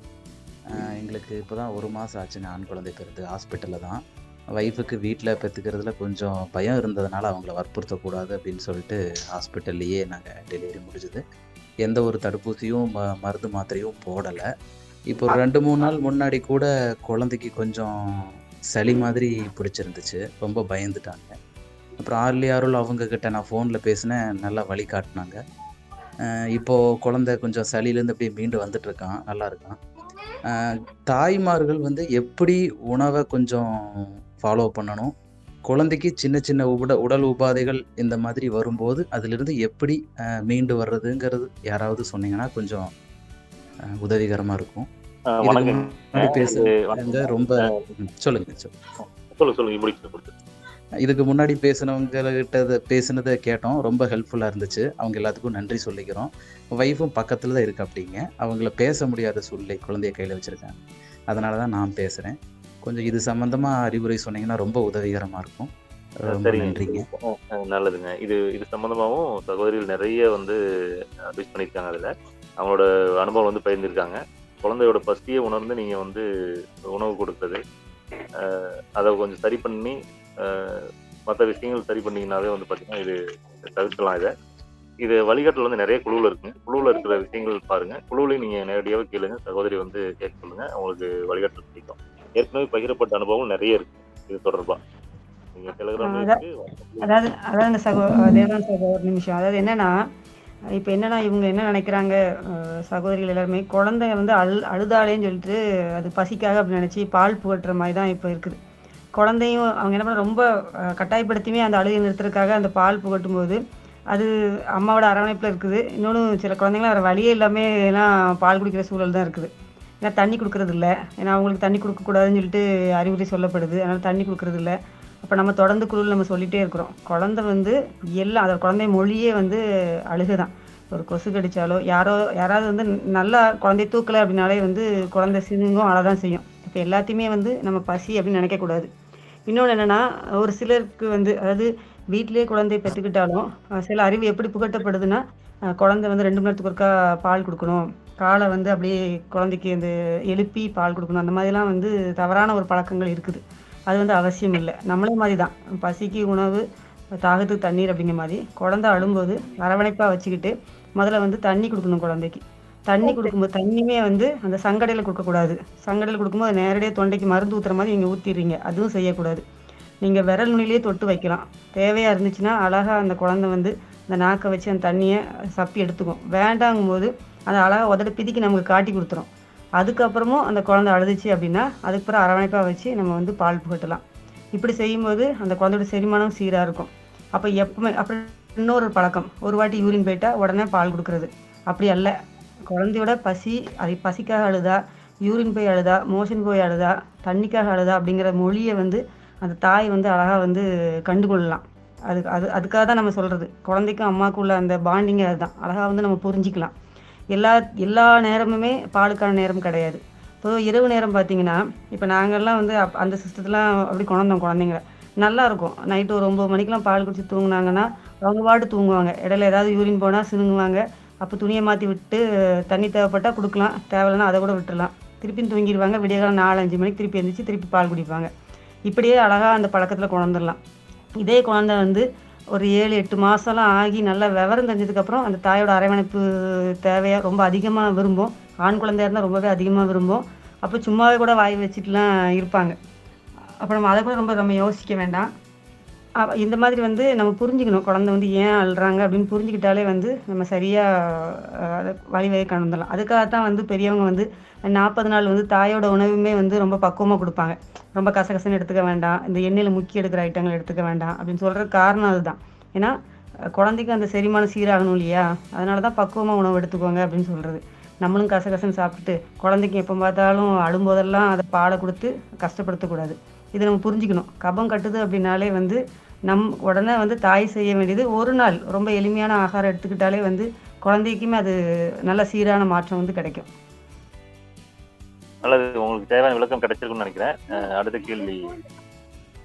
ரொம்ப நன்றிங்க. வேற யாருக்காவது கேள்விகள் இருக்குங்களா? ஆமாண்ணா, எனக்கு ஒரு கேள்வி இருக்குண்ணா. சொல்லுங்க. என்னோட குழந்தைக்கு ஒரு 2.5 மாசம் முடிஞ்சிருச்சுண்ணா. எப்ப தண்ணி கொடுத்தாலுமே அதை வேண்டாம் அப்படின்ற மாதிரிதான் அவ எக்ஸ்பிரஸ் பண்றா. இப்போ என்னென்ன பண்றது? தண்ணி ஆனா மோஷன் வந்து 2 நாள் 3 நாள் கழிச்சுதான் போறா. இப்போ ஒரு 45 days தாண்டினதுக்கு அப்புறம் சொல்லுங்க. தேவைப்படும் போது கொஞ்சமா கொடுங்க. அப்ப அவங்களுக்கு தேவையில்லைன்னு அர்த்தம். அதான் நானும் 2.5 மாசமாவே அலறப்ப ஃபர்ஸ்ட் தண்ணி கொடுத்து பாக்குறேன். அந்த எல்லா டைமே தண்ணி கையாலையும் தட்டி விடுறா. அவளோட ரியாக்ஷனுமே வந்து தண்ணி பிடிக்காத மாதிரியே ரியாக்ட் பண்றா. ஆனா தண்ணி கொடுத்தோம்னாதான் ரெகுலரா மோஷன் கொஞ்சம் ஃப்ரீயா போறதும் வித்தியாசம் தெரியுது. இப்ப நான் என்ன பண்றதுன்னு நினைக்கிறேன். இப்போ கொஞ்சம் அவங்களுக்கு நீங்க இப்போ கொடுங்க, கொஞ்சம் கொடுங்க. அப்ப வந்துட்டு ஒரு தடவை மட்டும் கொடுத்துட்டு விட்டுருங்க. சரிங்கக்கா. அந்த மாதிரி அவளுக்கு தொப்புள்ள இருந்து தண்ணியும் வந்துட்டே இருக்குது. இன்னுமே ஆல்மோஸ்ட் 3 மாசம் ஆக போகுது.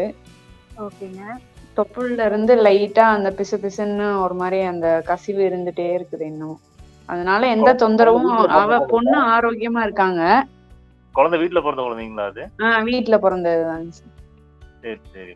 அது நீங்க அது தொப்புள் முழுசா முடிச்சிடலீங்களா? அதெல்லாம் மூடிடுச்சு. ஆனா உள்ள இருந்து அந்த கசிவு மட்டும் ஒரு 55 நாள் வரைக்கும் தொடர்ச்சியாவே வந்தது, ஒரு நாள் கூட விடாம. அப்புறம் ஒரு 5 days வந்து இல்லாம இருந்தது. அதுக்கப்புறம் திருப்பி வந்து ஒரு நாள் வருது, ஒரு நாள் இல்லாம இருக்குது கிளீனா. அதுக்கப்புறம் திருப்பி ஒரு நாள் வருது. அப்படி ஒரு நாள் விட்டு ஒரு நாள் அப்படி வந்துட்டே இருக்குது. எதனால வருது அப்படின்னு என்னால எதுவும் சொல்ல முடியாது. சாப்பாடு ஏதாவது சாப்பிட்டது, அந்த அரிப்பு சாமம் ஏதாவது சாப்பிட்டா அந்த மாதிரி வரும் அப்படின்னு சொல்லிட்டு பெரியவங்க சொல்றாங்க. ஆனா அந்த மாதிரி சாப்பிடாதப்பையும் வருது. எப்படி வியர்க்கிற மாதிரி வருதுங்களா? ரொம்ப வருதுங்களா? என்னதுன்னா வியர்வை வர்ற மாதிரி வருதுங்களா இல்ல கொஞ்சம் அதிகமாவே வருதுங்களா? லைட்டாவே கொஞ்சம் அந்த பிசுபிசுப்பு தன்மையோட, மைல்டா பிசுபிசுப்பு தன்மையோட, ரொம்ப வெள்ள, ஆனா எப்பவுமே கொஞ்சம் லைட்டா லீக் ஆயிட்டே இருக்குது. ஓ சரி. கிரிதரன் சார் உங்களுக்கு இது அனுபவம் இருக்குல்ல? கலாவதி சகோ, எங்களோட அனுபவத்தை சொல்றோம். எங்க குழந்தைக்கும் அந்த நீங்க சொன்ன 45 நாள் 1 மாசத்துக்கு அப்புறம் அப்படிதான் இருந்தாங்க. சரியா தண்ணி லைட்டா தான் குடிப்பாங்க, பால் நிறைய குடிப்பாங்க, வயிற்றுல அந்த மாதிரி வந்துச்சு, எல்லாமே இருந்துச்சு. அது இயல்பா விட்டோம், தானா சரியாயிடும். சரிங்களா? கொஞ்ச நாள் கழிச்சு அவங்களே தண்ணி நல்லா குடிக்க ஆரம்பிச்சுடுவாங்க. சில டைம்ல தண்ணி அதிகமா குடிப்பாங்க, பால் ரொம்ப ரொம்ப ரொம்ப கம்மியா குடிப்பாங்க. அதுவும் நடக்கும். இயல்பா அதுதான் சகோ இது. சரிங்கண்ணா சரிங்க. அதான் இன்னும் அதான் 3 months ஆயிடுச்சு. அந்த தொப்புள்ள இருந்து வர நீர் கசிவு மட்டும் ஒரு நாள் வருது, ஒரு நாள் நிக்குது. அதுதான் எனக்கு. நான் வெங்கடேஸ்வரி அக்கா கிட்ட, ஆர்லி அக்கா கிட்டையும் கேட்டிருக்கேன். அவங்க நார்மல் தான், ஒன்றும் பயப்பட வேணாம்னு சொன்னாங்க. அதான் பேபியும் நார்மலா தான் இருக்காங்க. நம்ம நார்மலா இருக்கும்போது நீங்க பயப்பட தேவையில்லை. இந்த மாதிரி நாங்களும் நிறைய கேள்விப்பட்டிருக்கோம். சிலருக்கு அந்த மாதிரி இது ரொம்ப இயல்பானதுதான். இது நீங்க வந்து ஒரி பண்ண தேவையில்லைங்க. அவங்களுக்கு இதனால ஏதாவது தொந்தரவு இருக்கு அப்படின்னா தான் நீங்க வந்து பாத்தீங்கன்னா ஒரி பண்ண வேண்டியிருக்கும். நார்மலா அது வந்து பாத்தீங்கன்னா க்ளோஸ் ஆயிரும். மேபி வந்து எப்படி இருக்கணும், நீங்க கழிவுகள் வெளியேறிட்டு இருக்கு அப்படின்னு நான் எடுத்து பண்ணிட்டான். புரியலைங்கண்ணா. கழிவுகள் வெளியேறிட்டு இருக்குமா, அதன் மூலமாவும் கழிவுகள் வெளியேறிட்டு இருக்கு. அந்த வெளியேற்றது வந்து முடிஞ்சு போச்சுன்னா அதுக்கப்புறம் க்ளோஸ் ஆயிரும் அப்படின்ற மாதிரி. சரிங்கண்ணா சரிங்க. நன்றிங்கண்ணா. நல்லதுமா, பயப்பட தேவையில்லை. சரிங்கண்ணா. இதுல பொதுவா வந்து ஒரு விஷயம் வந்து நிறைய ஆண்கள் வந்து நிறைய கேள்வி கேட்கறது நல்ல விஷயம் தான். நம்ம சப்போர்ட்டிவா இருக்கணும். ஆனா இதுல வந்து நம்மளோட பங்கு வந்து பாத்தீங்கன்னா 1% அப்படிங்கிறது தான் என்னோட அனுபவம். 99% வந்து பாத்தீங்கன்னா அதை உணர்ந்து பெண்களுக்கானது இது அப்படிங்கிறது நம்ம முக்கியமா உணரணும். நம்ம அவங்களுக்கு தேவையான வழிகாட்டல், என்னெல்லாம் தேவை அவங்களுக்கு அப்படிங்கிறது அவங்களுக்கு தெரியாத விஷயங்கள் நம்ம சொல்லலாம், வழிகாட்டலாம். அவங்களா வந்து தேடி தெரிஞ்சுக்கும் போது இன்னும் அனுபவம் வந்து சிறப்பா இருக்கும். ஏன்னா ஆரம்ப காலகட்டத்துல இருந்து நான் வந்து உணர்ந்தது தான். நம்மளோட ஏன்னா அவங்க உடல் மூலமா வந்து உணர்ந்து வந்து குழந்தை பெற்றுக்கிறது ரொம்ப இனிமையா இருக்கும் அவங்களுக்கு. அது நம்ம ஒவ்வொரு விஷயத்தையும் வந்து பாத்தீங்கன்னா தேடி அவங்களுக்கு கொண்டு போய் சேர்த்து அவங்க அதை ஃபாலோ பண்ணி தெரிஞ்சுக்கணும் அப்படிங்கிறத நம்ம அவங்க விருப்பத்தில் விடணும். அந்த மாதிரி நண்பர்கள் வந்து பாத்தீங்கன்னா குழுவில் கேள்வி கேட்கறதும் தயவு செஞ்சு சகோதரியிலே கேட்க சொல்லுங்க. அவங்கள நேரடியாக அதில் வந்து இணைச்சு அவங்கள பேச சொல்லுங்க. நிறைய அப்பாக்கள், மாமனார்கள், இந்த மாதிரிலாம் அண்ணன்கள், இந்த மாதிரி நிறைய பேர் குழுவில் இருக்காங்க. முடிஞ்ச வரைக்கும் வந்து பாத்தீங்கன்னா பெண்கள் நேரடியா வந்து அவங்களை கேள்வி கேட்க சொல்லுங்க. குழுவில் வந்து எனக்கு அவங்களோட பதிவுகள் வந்து போட சொல்லி விளக்கம் பெறுறது, நேரடியாக கேட்கறது ரொம்ப நல்லா இருக்கும். இந்த செய்திகளை வாங்கி அவங்களுக்கு கடத்தும் போது வந்து பாத்தீங்கன்னா பல செய்திகள் வந்து விடுபட்டு போகும். தெரிஞ்சு போகிறதுக்கு நிறைய வாய்ப்பு இருக்கு. மாத்தி சொல்றதோ அந்த மாதிரி நடந்தா வந்து அவங்க முழு புரிதல் கிடைக்காது. அதனால முடிஞ்ச வரைக்கும் அவங்கள இணைஞ்சு அவங்கள குழுவில் பயணிச்சு சகோதரியும் கூட டிஸ்கஸ் பண்ணாங்கன்னா ரொம்ப எளிமையான புரிதல் அவங்களுக்கு நிறைய கிடைக்கும் அப்படிங்கிறது என்னோட கல்வி. அடுத்த கேள்வி கேட்பாங்க. நிறைய சந்தேகங்கள் இருக்குங்களா? எங்களோட அனுபவத்திலிருந்து உங்களுக்கு பயந்துக்கிற மாதிரி ஏதாவது சந்தேகம் இருந்துச்சுன்னா கேட்கலாம். ஒரு கொஸ்டின் இருக்கு. ஹலோ, சொல்லுங்க. இப்ப வந்து நம்ம பெகினி நம்பருக்கு எதுவுமே அப்ளை பண்ணாம பேபி பிறந்ததுக்கு அப்புறம் வாங்கணும், 21 daysக்குள்ள நம்ம வாங்கணும்னு சொல்லியிருந்தாங்க ஆல்ரெடி ஒரு மீட்டிங்ல.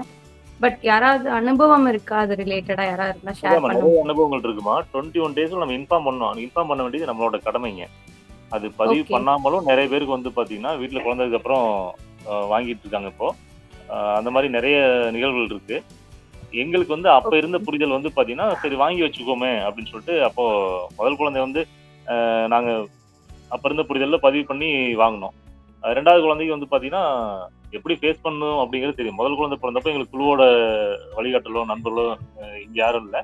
பாப்பா பிறந்ததுக்கு அப்புறம் தான் நாங்க வந்து குழுவிலே வந்து இணைஞ்சோம். இப்போ இன்னொரு குழு இருக்கு, எங்களோட நியாயந்தான் சட்டம் அப்படின்னு ஒரு குழு இருக்கு. அதுல பயணிச்சுட்டு இருந்தோம். பாப்பா பிறந்ததுக்கு அப்புறம் தான் அதுல பயணிச்சோம். அங்க நிறைய நாங்க விஷயங்கள் தெரிஞ்சிட்டதுக்கு அப்புறம் நம்மளோட உரிமைகள்லாம் தெரிஞ்சிட்டதுக்கு அப்புறம் பாத்தீங்கன்னா போவோம், பதிவு பண்ணுவோம், கொடுக்க வேண்டியது அவங்களோட கடமை அப்படின்னு தான் நேரடியா போவாங்க. ஆனா இப்ப இருக்கிற நிலைமையா வந்து கண்டிப்பா வந்து எங்களுக்கு தேவைப்படாது. குழந்தைய பெற்றுட்டு அதுக்கப்புறம் தான் போயிட்டு நாங்க வந்து அப்ளை பண்ணி வாங்குவோம். அந்த மாதிரி புரிதல் இருக்கு. அதனால நீங்க பிறப்பு சான்றிதழ் கொடுக்க வேண்டியது, ஆமா புரிஞ்சுது இல்லைங்களா? பிறப்பு சான்றிதழ் தர வேண்டியது அவங்களோட கடமை. இந்தியாவில பிறக்கிற அத்தனை குழந்தைகளுக்கும் வந்து பாத்தீங்கன்னா இந்திய குடிமகன் தான். அதனால அவங்களுக்கு கடமை, அவங்க கொடுக்க வேண்டியது அவங்களோட பணி, கடமை. நம்ம எளிமையா வந்து பாத்தீங்கன்னா வாங்குறது நிறைய வழிகள் இருக்கு. நிறைய சகோதரிகள் வந்து பாத்தீங்கன்னா பொறுமையா வாங்கியிருக்காங்க, அழகா ஹேண்டில் பண்ணி வாங்கியிருக்காங்க. கண்டிப்பா எல்லாருக்கும் அது இயல்பானதான் முடியும். நல்லது. ஓகேங்க, தேங்க்யூ சார். Hello madam. இப்போ சொல்லுங்க. குழந்தை தலை வெளியே வந்து 13 மணி நேரத்துக்கு அப்புறம் தான் குழந்தை வெளியே வந்துச்சு அப்படின்னு சொன்னாங்க. அது வரைக்கும் அவங்க எப்படி இருந்தாங்க? எப்படி அவங்களால இருக்க முடிஞ்சது? படுத்தே இருந்தாங்களா? இல்லை நார்மலாக நடமாடிக்கிட்டு இருந்தாங்களா? அந்த சந்தேகம் எனக்கு. அதை தெளிவுபடுத்த முடியுமா? இல்ல சிஸ்டர், 13 மணி நேரம் கழிச்சு வெளியே வந்துச்சுன்னா நார்மலா எப்பவும் போல இருந்தேன். அதான் சொன்னேன் 11 மேல தான் எனக்கு வந்து பெயின் நல்லா வந்துச்சு. இப்ப எனக்கு எந்த பொசிஷன்ல இருந்தா கரெக்டா இருக்குமோ அந்த மாதிரி நான் இருந்தேன். அப்ப பாத்தீங்கன்னா அப்பயும் கொஞ்சம் நடந்துக்கிட்டு அந்த மாதிரி தான் இருந்தேன். உக்காந்தேன், கொஞ்ச நேரம் உட்காந்து எந்திரிச்சேன், அந்த மாதிரிலாம் பண்ணேன். அப்புறம் பாத்தீங்கன்னா ஒரு 2 மேலதான் குழந்தை வெளியே வர எங்களுக்கு அந்த உணர்வு தெரிஞ்சு நாங்க வந்து நான் உட்கார்ந்து இருக்க இது போதே வந்து குழந்தை தலை வந்து வெளியே வர தெரிஞ்சு அப்ப அவங்க அப்படியே மெதுவா வலிச்சு வர ஆரம்பிச்சாங்க. நான் ஒரே இதுல எல்லாம் இருக்கலைங்க, ஓகே படுத்துட்டே சிஸ்டர். இல்ல, அந்த மாதிரிலாம் எதுவுமே பண்ணலைங்க. வாக் ஓகே பண்ணுவேன், கொஞ்ச நேரம் உட்காருவேன், இல்ல ம் கொஞ்ச நேரம் இந்த குத்து வச்சு உட்காரு அந்த மாதிரி செஞ்சேன். ஒரே ம் பொசிஷன்ல ம். ரொம்ப நேரம் இருக்குது அந்த மாதிரிலாம் இல்லைங்க. Okay sister. நன்றி சிஸ்டர். வேற எதுவும் கேள்விகள் இருக்குங்களா? நிகழ்வு க்ளோஸ் பண்ணிக்கலாம். தவிர நீங்க பேசுறீங்களா? அனைவருக்கும் வணக்கம்.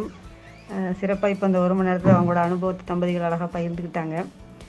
இதில் எங்களுக்கே நிறைய விஷயங்கள் புதுசாக இருந்துச்சு. அதாவது அவங்களோட குழந்தைக்கு முதல்ல அந்த கன்சீவ் ஆகி அங்கே மருத்துவமனை போய் கிடைச்ச கசப்பான அனுபவம், பின்ன அந்த சகோதரிக்கு அது ஆழமான விஷயமா அது உள்ளே இறங்கி அடுத்து 2 குழந்தைங்கள அவங்க என்ன சொல்லியிருந்தாங்கன்னா 2 வருஷம் வந்து குழந்தைக்கான தயாரிப்பே செய்யக்கூடாது அப்படின்னு சொல்லியிருந்தாங்க இல்லைங்களா? ஆனால் வந்து இயற்கை உணர்ந்து அது வழி போகும்போது அவங்க சொன்ன அந்த 2-2.5 வருஷ கெடுவுக்குள்ளே அவங்களுக்கு 2 குழந்தைகள்.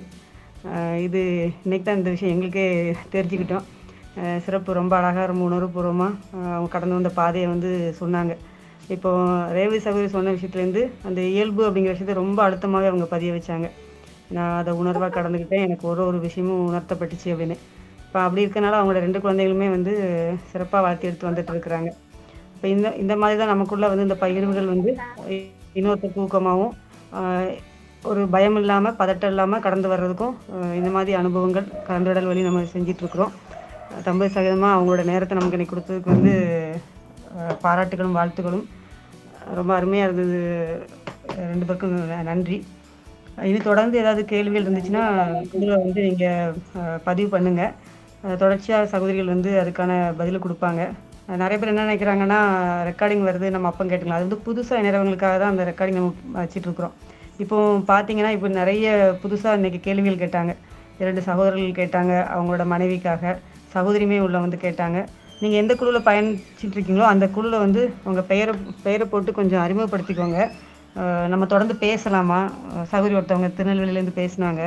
நீங்கள் உங்கள் பெயரை போட்டு ஊரையும் போட்டு பதிவு பண்ணுங்கள், நம்ம பேசலாம். ரொம்ப இனிமையாக பிள்ளை பெற்று நம்ம வந்து கடந்து வரலாம்.